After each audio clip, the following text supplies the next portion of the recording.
এটি পটুয়াখালীর স্থানীয় সরকার প্রকৌশল বিভাগের একটি ডাকবাংলো। 3 তলার এই ভবনটি বেশ কয়েক বছর আগেই পরিত্যক্ত ঘোষণা করে এলজিইডি। এরপর থেকে ভবনটি খালি পড়ে আছে। তবে ভবনটির পশ্চিম পাশে পটুয়াখালী কুয়াকাটা মহাসড়ক, দক্ষিণে পৌরসভার সড়ক এবং পূর্ব পাশে লতাচাপড়ি সরকারি প্রাথমিক বিদ্যালয়। দুই পাশে সড়ক দিয়ে দৈনিক স্থানীয়রা ছাড়াও চলাচল করেন পর্যটকরা।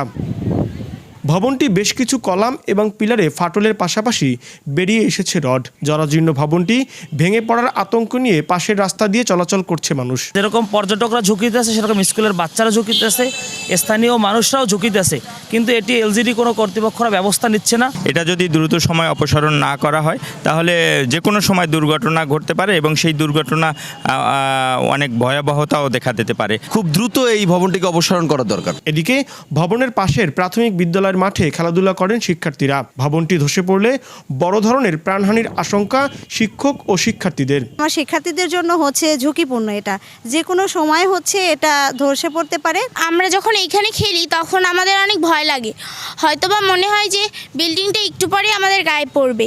আর অনেক সময় এখান থেকে অনেক কিছু ভেঙে আমাদের এই খেলার ইসের উপরে পড়ে। তবে ভবনটি ভাঙার জন্য এরই মধ্যে পদক্ষেপ নেওয়া হয়েছে বলে জানিয়েছে এলজিইডির নির্বাহী প্রকৌশলী।